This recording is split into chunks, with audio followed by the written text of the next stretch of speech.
episode of Turn Left. I am your host, Indiana's own Dana Black, coming to you live. Yes, all the way live in Black Pearl Studios, where we talk about Indiana politics from the left side of things. Okay, now y'all know, normally, this is where I do my rant.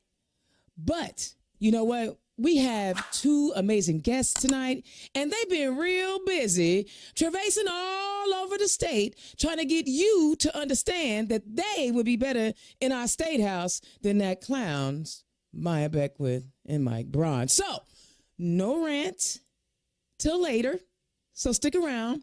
But I want to go head on and bring on my guests. Oh my goodness, what? We have the candidates. Yes, Indiana's own Dana Black, Turn Left. We have the candidates running for the governor of the state, the great state of Indiana. My good friend, Jennifer McCormick. Jennifer, welcome to the show. Hi, Dana. Thank you for having us. We are thrilled to be here. And thank you to your listeners for tuning in to be informed. Our charge to you is to go inform others. I love it. And her running mate handling all of rural Indiana for us. And we need that former state house rep, right? Because y'all know how much I love to live in the state house. I will watch sessions as background noise. My good friend, Terry Goodin. Terry, welcome to the show. Great to be here, Dana. I tell you what, I'm not sure who was more excited to be on the show, me or my two boys, Braun and Burley. So they were really excited. I was excited too. I said, hey guys, I got you beat out. I get to be on the show. Love it. Hey, I love that. And they are such sweet young men. I cannot wait to see when they run for office. That's what's up. Amen. Right? Yeah. Before we dive into who you guys are and what we're doing here today, can I just touch on real quick how y'all feel after that debate on Tuesday night? How you feeling? Jennifer, we'll start with you. Oh, so energized. And really, a lot of those feelings that we were having, a lot of the thoughts that we had, that was just confirmation that there is just such a clear choice.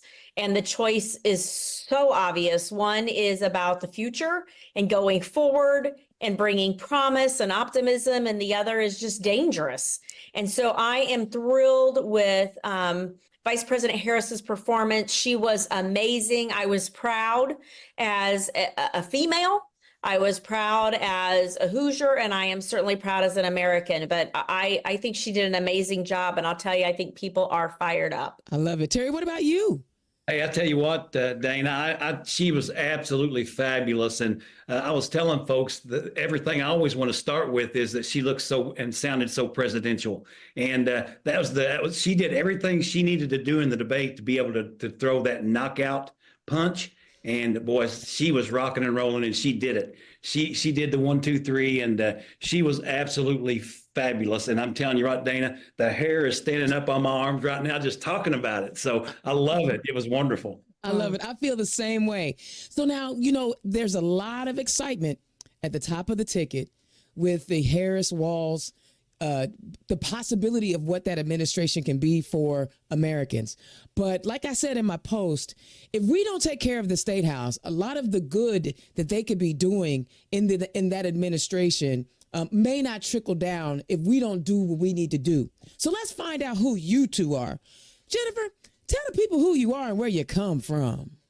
Yeah, so I was born in Scottsburg in Scott County, which Terry is very familiar with. And then at the age of 1, my family moved to Newcastle, where I was pretty much raised and attended schools there, K-12. My dad was with the USDA. He's a soil water conservationist, Purdue engineer, boiler up. And my mom was for most of most of our childhood, she was a manager at a Hallmark store here in town. And so, but as a family, we were very philanthropic. And so we were the ones that my dad was saying, we got to put a restroom in the Ball Diamonds down at Babe Ruth. And so here we go. Or my mom was saying, we need to take meals to this family. And there we went. And so we were very, very much about public service. And so I grew up in a very interesting family here on the family farm. We're a 5th generation farm family. We I have a brother and a sister, and they are older, so I am the youngest of three. It's always cool to be the baby. I'm telling you. It's always cool. And I am now married to a chemist turned educator. So he was in the world of water quality, and now he is a superintendent in Northern Indiana. And I am a proud mom, which is the best job in the world, of a young man who just is transitioning out of the military into civilian world. So his hair is longer than I've seen it in a long time. So that's who we are. We've got two Schnauzer dogs who are having a high old time during this Zoom. So that's who I am in a nutshell. I love it. Terry, tell the people who you are and where you come from. Hey, I'm Terry Goodin, and I'm proud to be an Indiana Democrat, Dana. And I come from Austin, Indiana, down south by Louisville. And I tell you what, the biggest part of me traveling around the state of Indiana is hearing everybody's accents. And I don't understand where they got their accents from. But we're going to try to get that lined out as we move forward. And you know what, Dana, I grew up on the family farm here in southern Indiana. I got an older sister, Lisa, and I've got a twin brother who looks just like me and sounds just like me. And his name is Jerry. He's actually the sheriff down in Scott County. Yep. And you know what? I'm probably the only person on the campaign trail that can be two places at one time. What do you think? So we better not say that too loud, right? Right. So, but you know, it's been wonderful. I spent 32 years in public education, coaching and basketball and track, and then also I spent 3.5 years with the United States Department of Agriculture. I was a Joe Biden appointee, and I tell you what, couldn't be more proud of a man who is going to go down in the history books as one of the greatest presidents of all times. And starting with his very first decision that he made, and that was choosing Kamala Harris as his running mate. Yeah. And, I mean, so starting from day one and before, his decision making's been superb. And you know what? It's going to show even more when we all get to Inauguration Day and we say, Madam President. Ooh, that's right?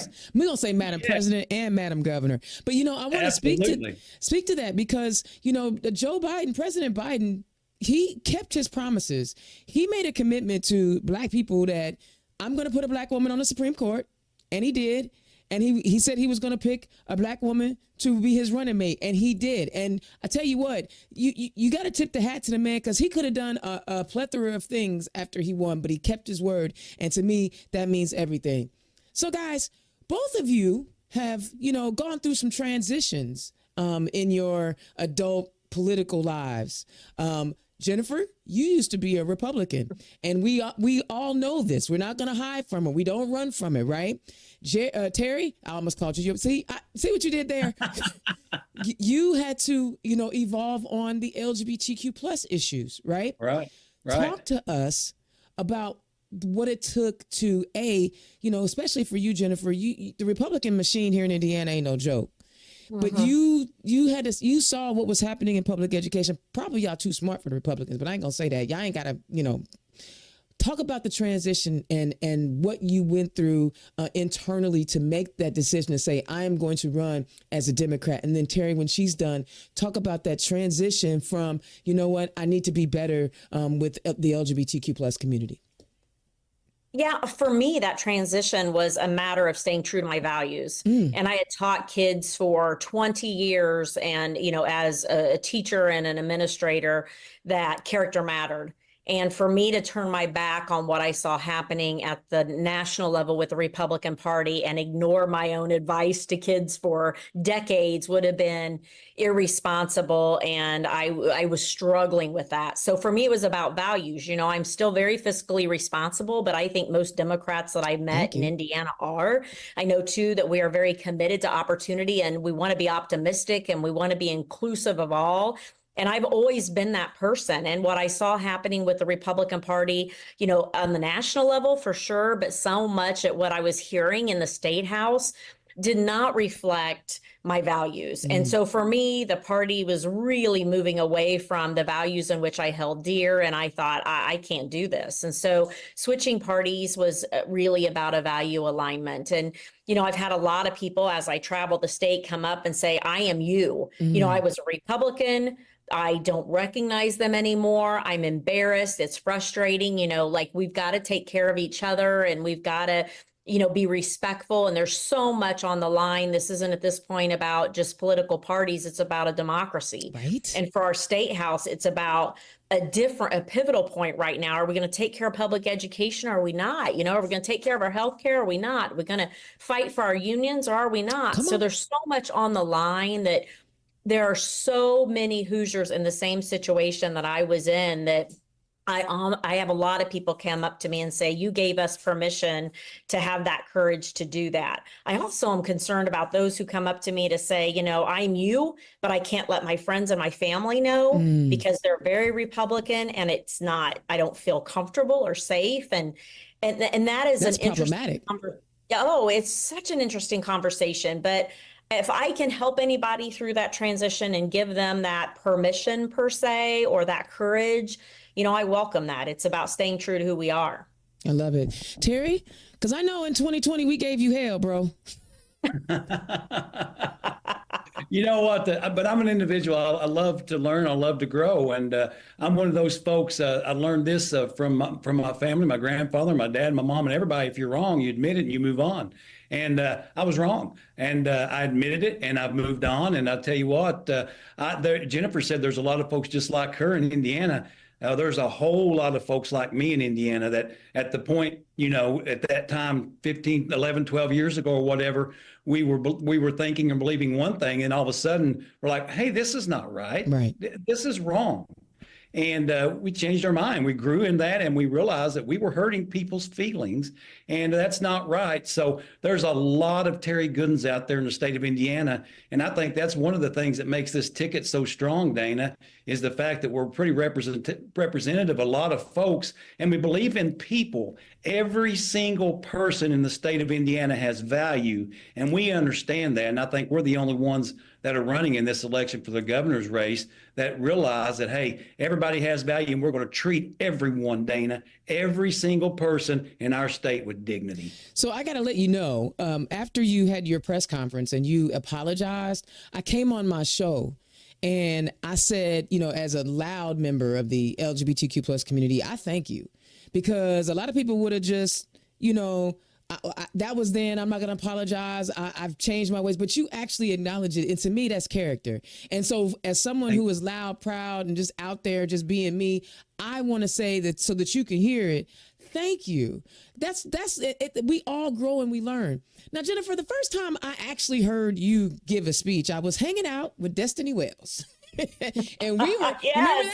Remember that? In Newcastle, in the library. And I sat next to, who is this person? Hey, and I sat next to Destiny. I said, oh, that's how she won. Yes, you're an educator, and both of you are, but what was it that let you know that when you ran for state school superintendent, that you could do this political thing? What was it in you that said, I'm gonna run for office? It's funny you say that, because people will come up to me and they'll tell me, like, you're really good at politics. And for me, I don't see that as being good at politics. I try to be honest with people. I try to be informed, and being a good listener, and then trying to go inform others. I try to get my message in a way that is consumable, because so many times there's a disconnect in that. So I appreciate what you're saying, but for me, it's about just being true to who I am and making sure that we have good communications with those who we're trying to serve. I love that. I love that. And Terry, you've been in that state house.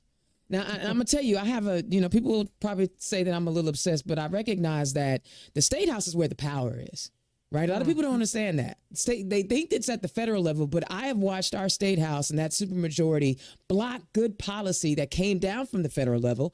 And then living in the largest county, the most populous municipality in the state, I have watched them target our city and trying to get a whole new police department. What? To talk about what your experience in that state house brings to this ticket. Well, I'll tell you what, Dana, that's very observant. And a lot of folks, so when we'd have people visit the State House, and I'd love to go out and talk and give tours about the State House and how things work there in the legislature. And I let folks know that right off the bat, that state government has more impact on your daily lives than federal government does. And there's probably not something that you're not doing every single hour, that the decision to whatever you're doing and the guidelines you follow to do that weren't made on this House floor, as we were standing on the House floor. And people finally realize that as they move forward. And it's one of those deals where, as we move into the next level of leadership that we're going to take Indiana, we're going to make sure that we bring everyone up. And the State House belongs to the people of the state of Indiana, Dana. We're going to return the keys of the State House back to the people of the state of Indiana, and they're going to get their voice back again whenever Jennifer McCormick and Terry Goodin move into office. I just want to make sure I get a set. I need a set of keys. I need a set of keys. Y'all heard that. I need a set of keys. And being the superintendent of schools, I always mess up the title. Please forgive me. You have executive level experience.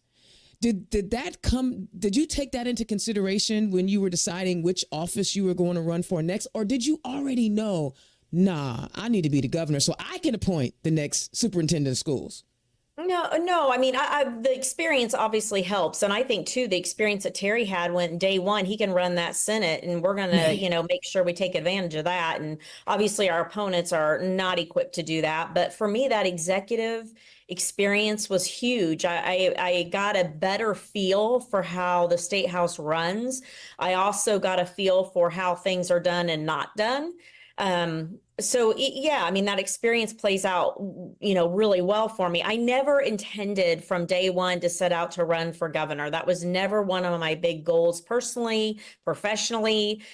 For me, it was about knowing that Hoosiers deserve better. And then I had a choice. I could either take what I learned at the State House and try to unlearn it, because some of it, the good, the bad, and the ugly, and go off on my merry way. I had my LLC set up. I was, financially, it was successful.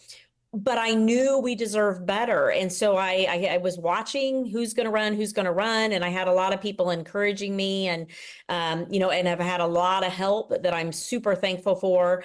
But it's just a matter of trying to be a public servant, that there's a need and I'm trying to fill that void. And if Hoosiers believe in me and feel like Terry and I can get this done as a team with a lot of people with us, then I certainly welcome that. But, it's truly just about public service. I love that. Did you want to chime in there, Terry, on anything?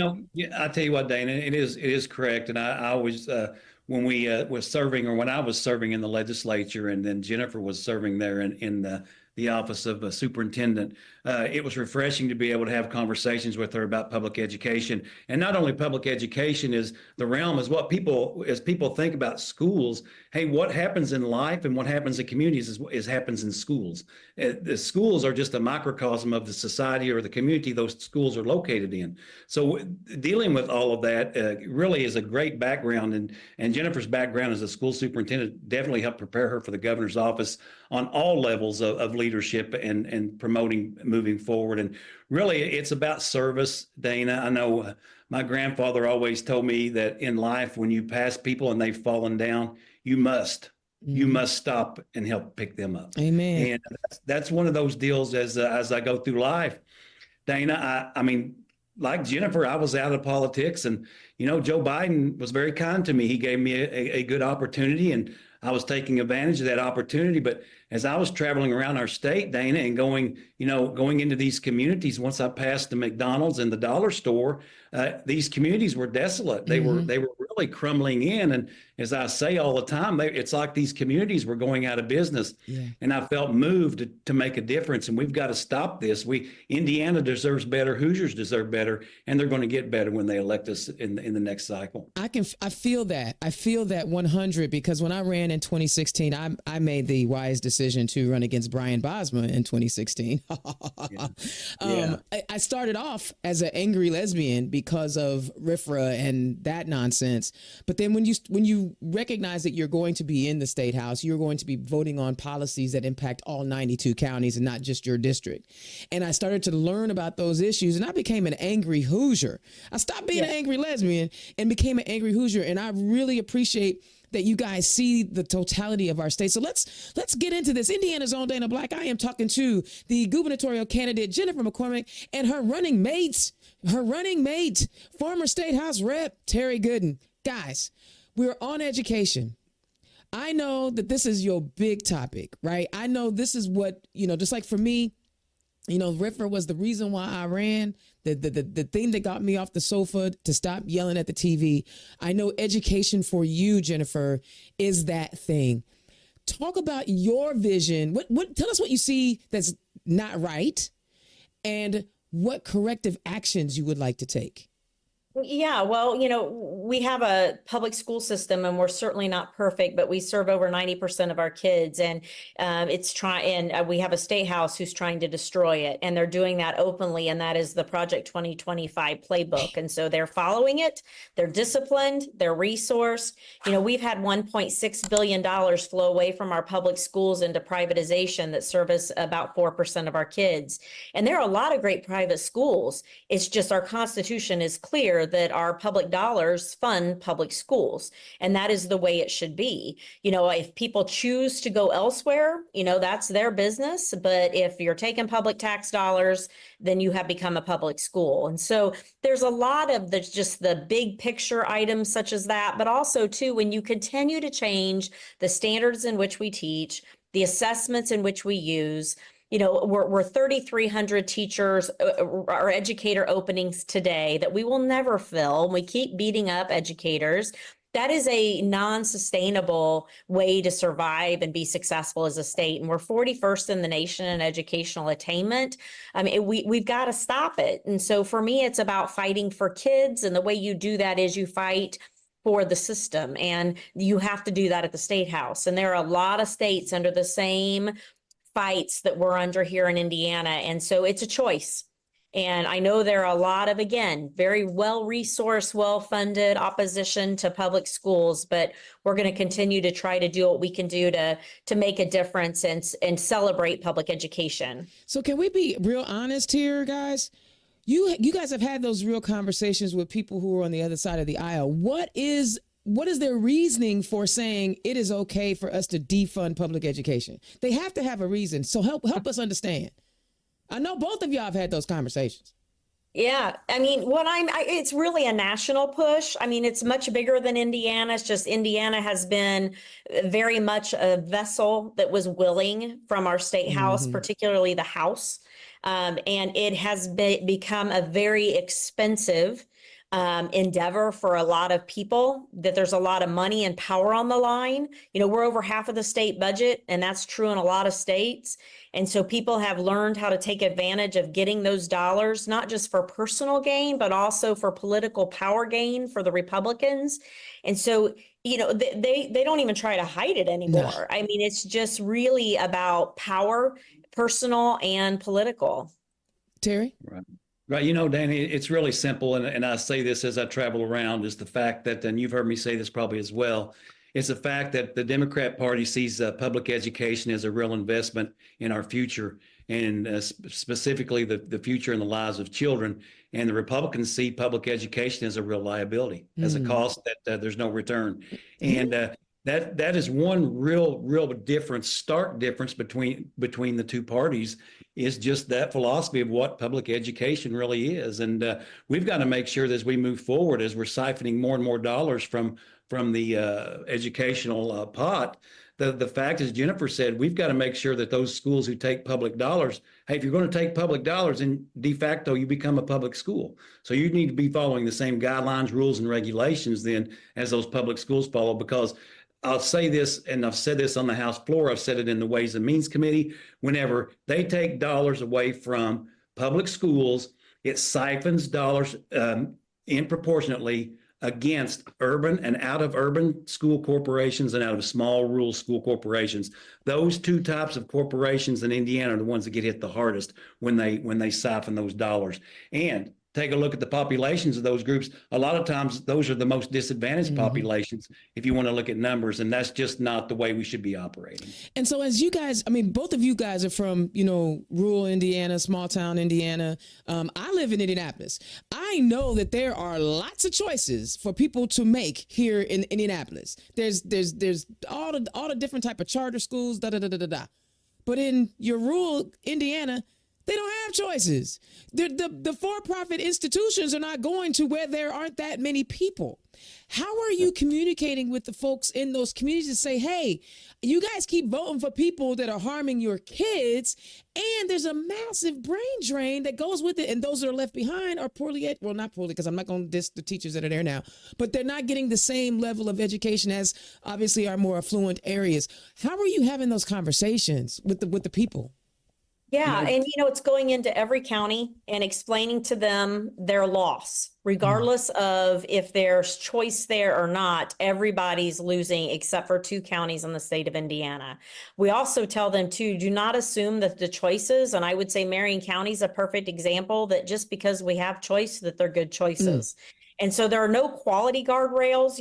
Initially it was sold as, let's get the poor kids out of poor performing schools. And it's become, let's get rich kids who are already not going to attend public schools more money. Yeah. And so, the choice thing has become quite interesting in there's no quality guardrails around choice. And if we really were doing it for the sake of a better education, the quality would be more of a discussion versus how do we get money to private schools as quick as we can, because that is now the discussion.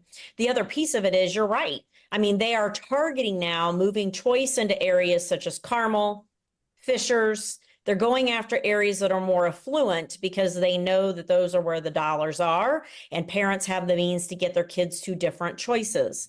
And so the whole system in itself lends itself to a lot of questions.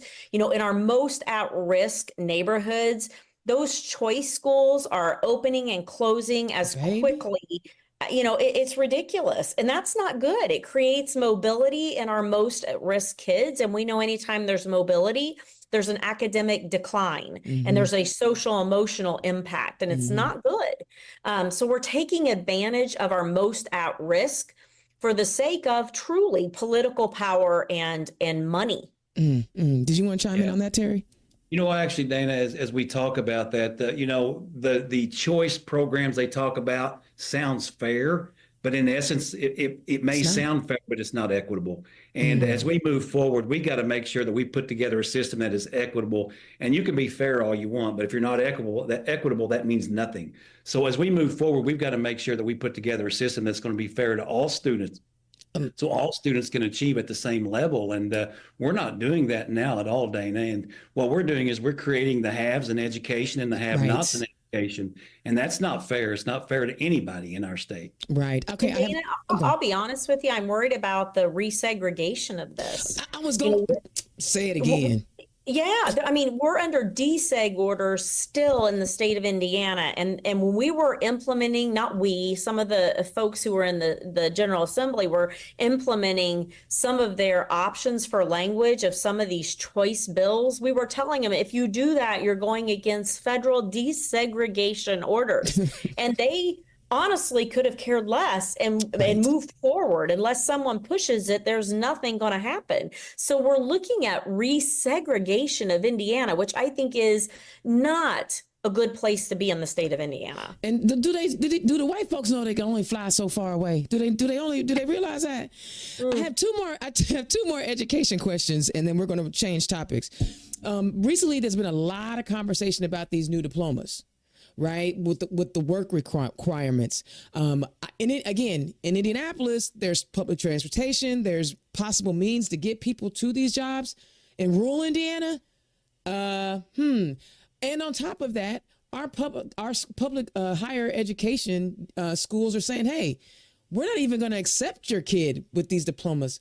Talk about how you guys are seeing these diplomas, and if they get passed, how you going to fix it? I mean, I don't even know if you can, but how you going to fix it? This whole piece of this is rolling back child labor laws. This is what this is. It's a creative way around child labor laws. And so it's telling a 14-year-old, which is completely irresponsible, at this level of 8th grade education, go fill the jobs that are your $10 an hour maybe jobs of today, because those are the fastest growing jobs that require less than a high school diploma. Go fill them And, so be it, because they're getting a lot of pressure from employers to fill those low level, low skilled jobs. And that is a pathway to poverty for every child who's going to be exposed to that ridiculous approach to high school graduation.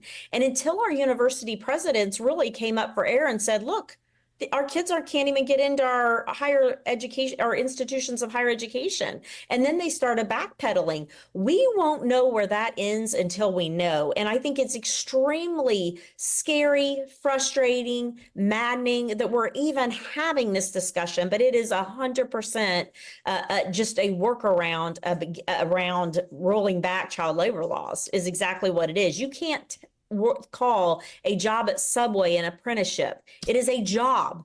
You can't say an internship at Casey's gas station working the register. That is a job. And although I'm excited for kids to go do the job and education balance and extracurricular, I think there's some good skills to be gained by having a job as a teenager. I do not mean to say that there's not.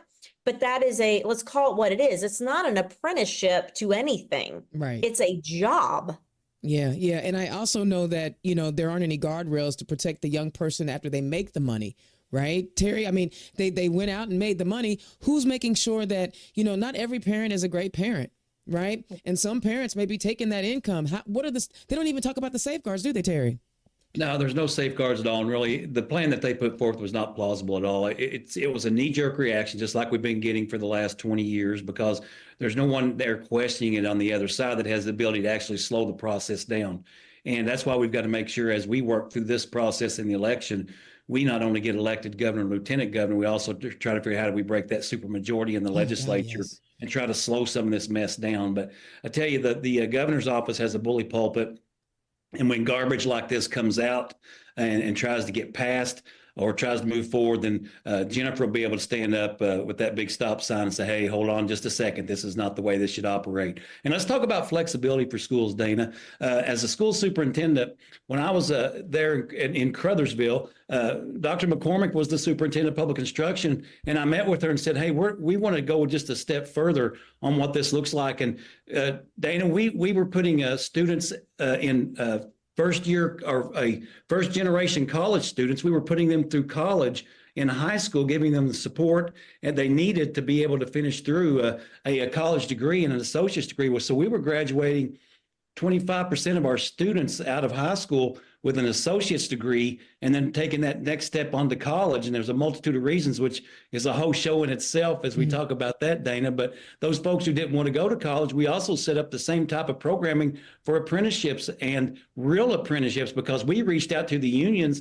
and we got those folks lined in with the union apprenticeships and we moved forward in that direction. And that's how we were able to put together a great educational program for the kids who not only wanted to go to college, but for the kids who wanted to join the military or those kids who wanted to learn a skill or a trade and move forward in that direction. You always got to be learning it and you always got to be moving forward. And whenever I talk about higher education, I don't just mean a college degree. Right. I'm talking about certifications and other educational levels where you go just the next step and the next step to get more certifications. And just lifelong learning in itself is very important in the whole process. Child, because I'm going to always need me an electrician and a plumber because I can't do that. All right. I mean, this conversation has gone so fast, but I think education is the key to everything and the quality of life. And I hadn't planned on spending this much time on it, but it was so good. But it was a great transition, Terry. Let's talk about labor. What are the bullet points on your website? It says supporting high wage jobs and unions. What does that look like for you? Well, I think really, I'm sorry. No, go ahead, Terry. Go ahead. Okay. Go ahead, Terry. I think really, as we look at this, we've got to look at ways to be able to get the students into opportunities where they can earn the most money and create a better living for them and their families or whoever they're dealing with. And what we want to do is we want to make sure that we put the proper training and get kids the proper training and the pathways for those kids to be able to follow to be successful. And something else we want to do is we talk about labor, and this all kind of ties together, is when we have these folks who are out here working and these laborers out here working, we want to make sure that they're making the most money they can. Right. And to do that, we've got to put together policy that's going to allow those workers to be able to make that type of money. I'm talking about bringing back the common construction wage. I'm talking about prevailing wage. I'm talking about the real opportunity opportunities, the money, you talk, Dana, about money at the federal level that gets handed down to the state of Indiana. Indiana's sitting on billions and billions of dollars and millions of dollars of opportunity that we should be extending out to the population and to the people of Indiana, and it's not going anywhere. It's just sitting there. So we can do much better. And Jennifer, I apologize. I'll let you jump in on that. Well, what it sounds like is y'all partners in this thing, so don't even apologize. But go ahead. Yeah, I mean, and Terry and I understand the power of collective bargaining, and we've got to protect that. We have stripped it and stripped it and stripped it in the state of Indiana. So making sure that we're protecting collective bargaining and making sure that those wages and the benefits, and, you know, we have so many Hoosiers that are struggling with a lack of a pension or a retirement plan, whether it's a private plan or whatever it may be. And so making sure that we are being smart and diligent and getting resources where they need to go, but being a good partner with our unions. Our unions need to be at the table, not just during campaigns, but throughout the 2 terms that we're going to have. And so making sure that those who are at the table have a voice, and that table's big and it reflects Indiana. I've seen that table and it's not very big and the players aren't very diverse. And so we need to change who we're getting those thought partner information from and make sure we move forward. I love that. I love that because, again, you know, even if you have an education, there's not an opportunity to make money with the education you have because businesses don't want to come here because the quality of life is terrible. What is that? So let's talk about healthcare, and I am definitely going to lump both mental health care and reproductive health care in this conversation because I got to get it in. Indiana, and we have over 35 counties without emergent care. We have IU sending their OBGYN candidates to other programs outside of Indiana. Talk about the importance of having leadership in our state house that looks out for all types of healthcare and more specifically reproductive healthcare. Yeah, well, we have to trust Hoosiers to make their own decisions about their health care, you know, in particular women, but also individuals who identify LGBTQ. You know, we have a lot of seniors who need to make sure that they feel empowered. Hoosiers need to make their own decisions about their own healthcare, but we also need to protect our healthcare providers. You know, having a rhetoric that we're going to go after them and criminalize them or criminalize people who are trying to make those individual decisions is ludicrous. That is chasing business away. It's chasing individuals away. If we are going to be a successful state, we need to make sure that we are healthy and we are educated. And that means we must trust Hoosiers to make the decisions they feel comfortable with healthcare providers who feel safe to educate us and provide us with their best information to make those really difficult decisions. And so what's happening in Indiana, in addition to the cost skyrocketing, are when our rights are taken away and our healthcare providers don't feel safe, it is a complete recipe for a disastrous healthcare system. And so, yeah, mental health is a huge concern. Obviously, you mentioned reproductive rights and freedoms that we hear across the state of Indiana that everybody's concerned with. LGBTQ feel like they're under attack for healthcare decisions that they're trying to make. And there's just so many pieces of this that we need to have an honest discussion about. That's why when we appoint boards and commissions and agencies, we need to be very thoughtful in protecting Hoosiers, but also protecting our healthcare providers. That will be job one, day one, in making sure that we are appointing individuals who understand that's the charge. We also have to acknowledge that we have a Supreme Court that's up. We have 3 judges that play into this, and they're up for election. And when Hoosiers go in and consider them, they are very conservative judges who have not been very friendly in the healthcare space to allow individuals to make decisions and protect our healthcare providers.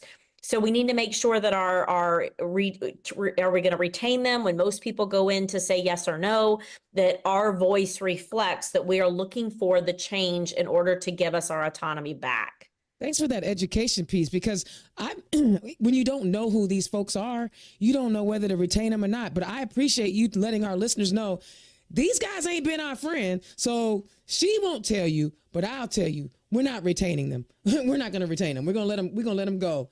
One more thing, Republicans always say that Democrats are tax and spend.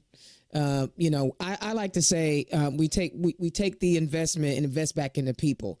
But what is your thought? You say demanding responsible tax spending. What does that mean?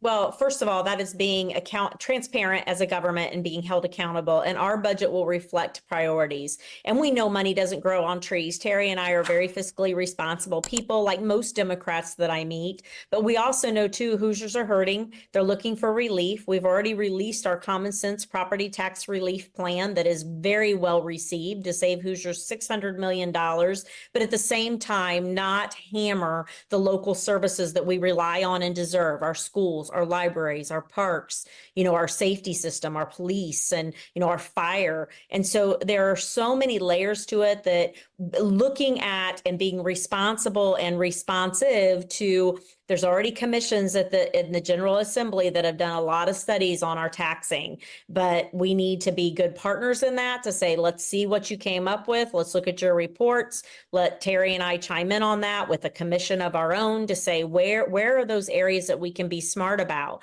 But, the budget in which we will present will reflect our three top priorities, and that is healthcare, that is education, and that is making sure we have good paying jobs, but also making sure that we're taking care of Hoosiers as individuals, as families, and as communities. And so that tax reform piece has got to be part of the discussion, but also making sure we are not being wasteful. Mm-hmm. The spending I saw too many times at the State House, and Terry saw it for two decades. I saw it for 4 years.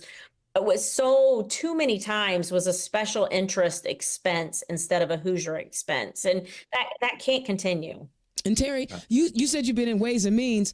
How do you think that your plan, your budget plan, and your responsible tax spending will work in a Ways and Means committee? Really what we're going to do is, Dana, as Jennifer pointed out, very, very good. We're going to be transparent, and we're going to put our priorities first. And we're not going to have these hidden agendas. I mean, who knows how much money is being spent in some of these areas of government because it's being hidden. We're going to put everything out. Sunlight helps everything grow, right? Yeah. So we're going to make sure that it's exposed. We're going to make sure that it gets sunlight, and we're going to be able to know what this money's spent on. And as we move forward in the whole process, looking back on this, it really, if we can get Indiana going in the right direction, we can cut taxes because we're going to promote growth. And the McCormick Goodin budget is going to be a pro-growth Indiana budget. And when that happens, we're going to be able to lower taxes for folks because we're simply going to grow. And that's the only way you get out of a mess. You can't really cut your way out of any kind of mess. In budgeting, you have to grow your way out of it. And that's what we're going to do is we're going to grow Indiana out of the problems that we've been having, Dana. 20 years of same party rule has put Indiana in a dire straits. And we're, as Michael Hicks pointed out, we're in the wrong position. We're in a much worse position now than we were 20 years ago as far as moving forward economically. And I'm telling you right now, the Beckwith Braun ticket, and I'm saying that for a reason, the Beckwith Braun ticket is going to make our economic situation even worse in Indiana. And economists have pointed that out. So we want to make sure we keep those folks out of there because we need to make sure Indiana goes in the right direction. Honey, I say Micah Beckwith is as dangerous going outside smoking 14 cigarettes all at one time. Last question, because I know y'all got to go. But I got the last question. You dropped your marijuana plan. That was a bold move. Real quick. Why did Indiana historically, they want to be the last one to, remove prohibition. We want to be last with selling alcohol on Sundays. I always believe it's because the business leaders want to get their ducks in a row so they can monopolize the industry.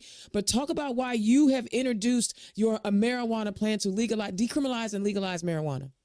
Because it's time. I mean, it's past time. It's $177 million estimated dollars of revenue that we're missing out on. We are an island of our own when all the states around us are already have a system in place. It's time. I mean, 86% of Hoosiers, if not more, have signaled that they support some type of legalization. And, we want to be responsible about it. We want to have that commission set up. We want to start with medical and then go into adult usage, but we want a well-regulated industry that we can take advantage of the tax dollars that we're missing out on because they're flowing to other states right now. And also we can create those jobs like Terry mentioned about growing Indiana, and we could talk about all kinds of good stories with the growing Indiana and linking that to cannabis. But we really need to take advantage of this, and most Hoosiers have signaled it's time. Oh my God! Listen, this 40 minutes went by so fast. I'm already over time. Listen, give your parting shots, and let the people know where they can find you too. If you can wrap it up in a couple minutes. I want to thank you so much for taking time out. I mean, it's not easy running for statewide race. It's not easy getting up and down the 92 counties. I applaud y'all. I appreciate y'all. I respect y'all, and I'm rocking with you. Go ahead and give your parting shots. Well, Dana, thank you for your voice. Thank you for your energy. Thank you for representing Indiana Democrats so well on the national stage. Thank you, thank you, thank you. Thank you for this platform. Terry and I, we welcome all. We welcome everyone across the aisle, all ages, all ethnicities, all gender, LGBTQ. We welcome all. We need volunteers. We obviously need treasure. Our website is set up, McCormick4gov.com. We are working hard. The polls look good. We are statistically tied.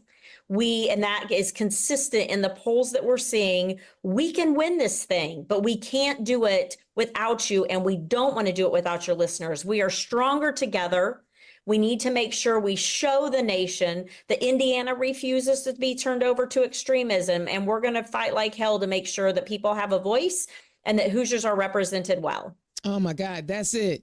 Terry, I know that you understand. She the top of the ticket. I got to let her have the last word on this. Guys, don't forget, this is a fundraiser. Click on the donate link. They gave us some great information to make Indiana better and how to move Indiana forward. So click on the link, time, talent, or treasure. Help out the McCormick Goodin team. Guys, thank you so much for joining me. And go out there and win this race, y'all. All right, Dana. Thank you. You're the best. Thank you. Thank you, listeners. All right. All right. Democrats, are you looking for an affordable digital content creation solution? Then look no further than Black Pearl IT Solutions and Black Pearl Studios. Indiana's own Dana Black is providing many of the communication wraparound services any Democratic organization needs. No matter the size of the budget, Indiana's own and Black Pearl Studios have you covered. Just scan the QR code or visit www.blackpearl-its.com. Guys, I'm trying to tell y'all, we got us a hellified ticket. This ticket is so dope. I've known them for a while. I've known how fantastic they were as individuals. Well, I ain't gonna say that. I was skeptical at first, right? I was skeptical at first, but once you spend time with them and you hear their stories and you hear, how they've evolved and they have changed and recognize that the values that we all represent and we all value are all the same. Boy. So, and if you haven't already done so, get registered to vote, scan the QR code, get registered to vote. I mean, that was great. I mean, that went by so fast. I want another 15, 20 minutes with them so we can have some more, but I know they're busy and I just really am grateful for the time. All right. I got a rant. Hopefully y'all stick around for the rant. Yo, that debate. Oh my God. See, I'm just going to say this one time, and some of y'all going to be mad when I say it, but I'm going to say it anyway. Y'all should have been done sent a black woman in there to deal with this fool. Yes. Come on now. A sister would have put him in check in 2016. Shut your behind up. She made him look so stupid. Not only stupid, but crazy, insane, and need of medication to balance out the chemical imbalance that's going on in his brain. She spun him around like a top. She did it before she uttered a word. Because, normally when candidates, when they're debating each other, they walk out in the middle and they shake hands. Oh, he done slunked all over behind his podium. She says, oh, no. I'm Kamala Harris. And you gon' shake my hand. Game over. Like, he was done after that. Like, oh, you just gonna make me shake your... Yes. So not only did she put him in his place, right off the top, she set him up. She baited him. And he took it hook, line, and sinker every time. Y'all, I'm sick of people telling me they don't know the VP. I don't know her. I don't know her very well. I am not sure about her. I don't know. You should know all you need to know about the Orange Menace to know that he should never, ever, ever, ever, ever, ever, ever be anywhere near the White House, Oval Office, or anything like that ever again. This dude, what did she say? They want him to win because they know he is easily manipulated. She called him weak to his face. Now, all the other debates that he's been in with all the other men folk, apparently you need a good set of ovaries to take down Donald Trump, take down the Orange Menace, because she didn't even flinch. And not only was she classy and she rebutted all his dumb stuff and made him look like a fool, she looked presidential. Do you really think that Putin is going to be able to get anything over on our Madam President? You think any of those folks over there trying to with the human rights violations are going to get anything over on our president? I think not. I say the sister who is also of Southeast Asian descendant is ready. She's ready. A woman of color. She pledged AKA. Come on, y'all. Them sisters ain't just regular kind of sisters. If you in the D9, you already know. She went through the rigmarole. She went to an HBCU. She went through the rigmarole. She grew up in Oakland. She went through it.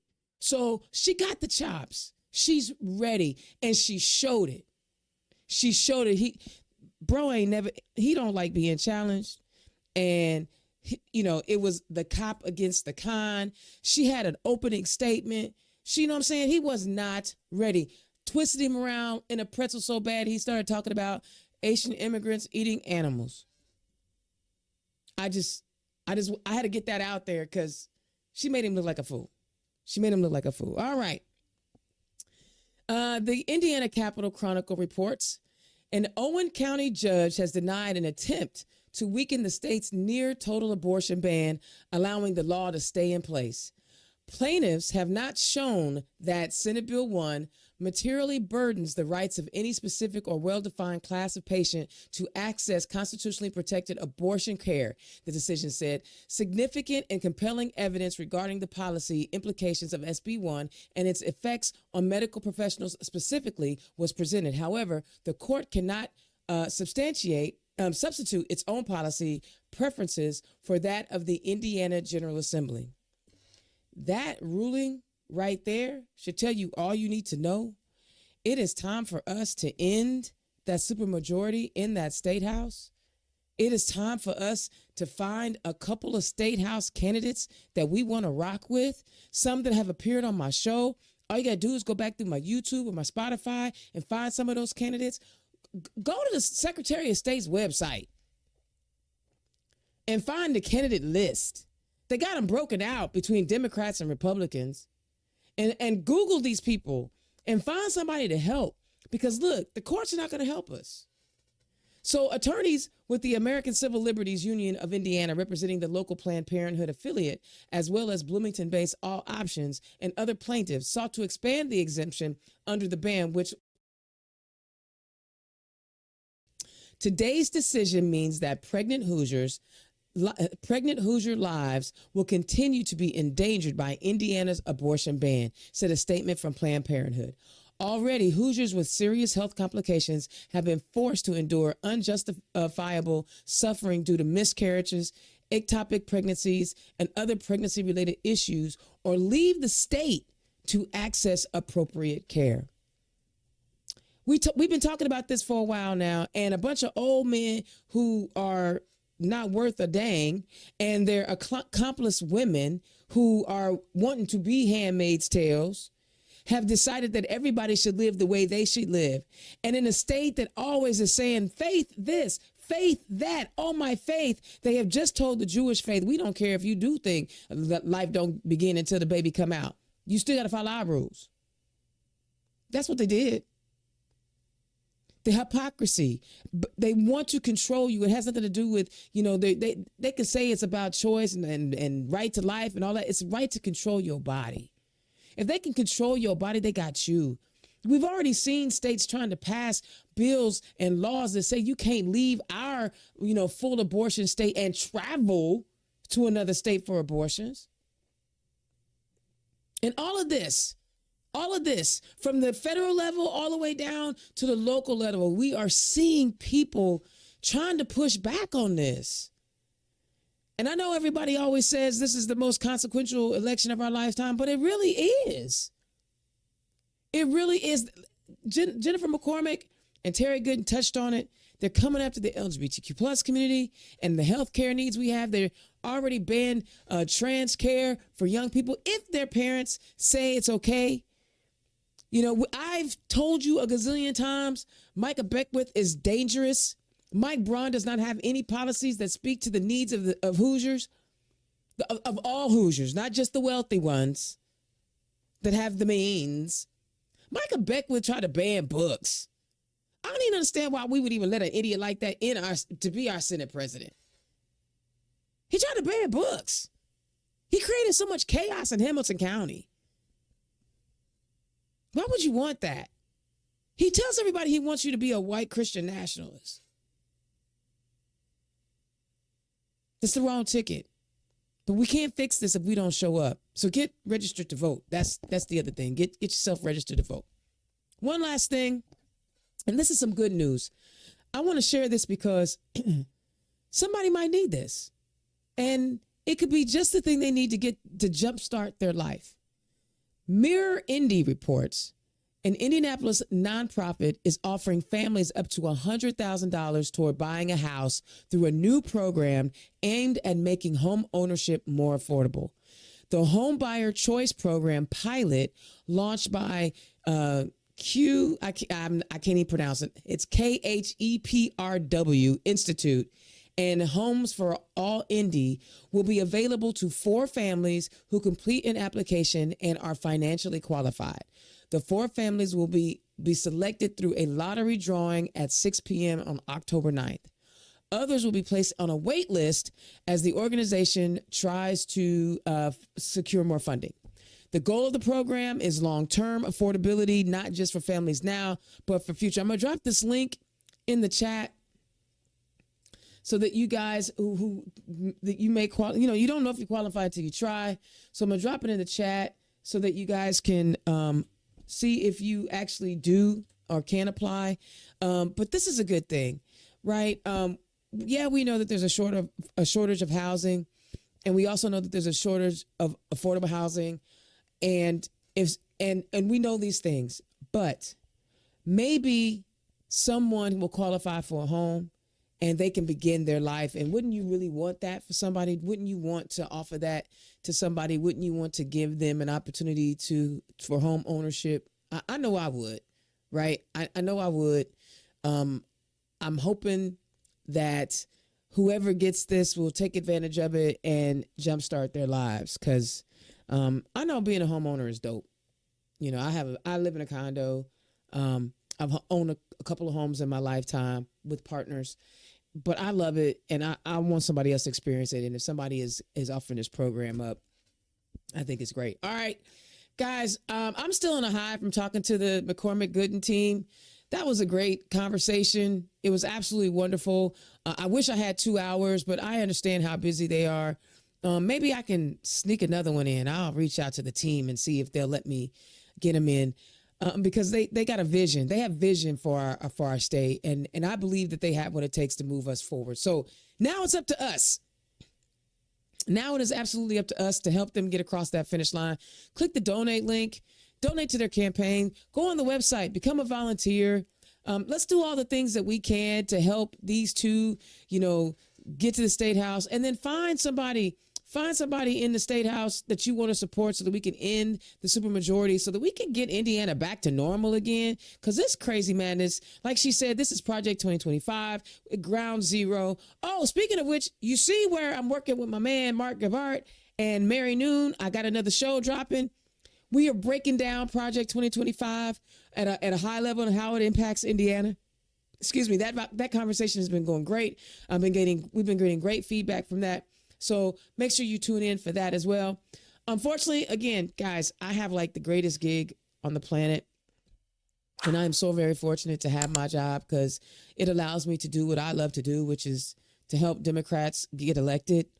I wake up in the morning helping Democrats. I go to sleep at night helping Democrats. And I think it's the dopest thing in the world. But with that job also means that I do a little bit more traveling than I did before I joined. So unfortunately, we will not have a show next week or the following week as I will be out of town doing what I do for Act Blue. And I love every minute of it. But don't forget to check out our Let's Talk Indiana Project 2025. And also know there are other people out here doing this work. Be sure to tune in to My Labor Radio. My guy, Mark Gavard, is talking labor all the time. Follow him on all the socials. Mary Noon is unapologetic in her. She will go after all them folks on Twitter to the point where Micah Beckwith is a big old chicken and he blocked her. How much of a chicken do you have to be to block somebody on Twitter? Punks. Anyway, so check those out. I will not be on, and I'm already booked out to October 31st. So I'm doing the best I can to try to bring you as much information as I can, but I also love my gig and all the good things that I get to do. But I did get to get our governor and lieutenant governor on. So we have we're down to like 53 days. So as Michelle Obama said, do something. All right, I'm Indiana's own Dana Black. I'll holler at you next time. Peace. Turn Left is the property of Black Pearl IT Solutions. Executive producer, Indiana's own Dana Black. Music by www.bensound.com.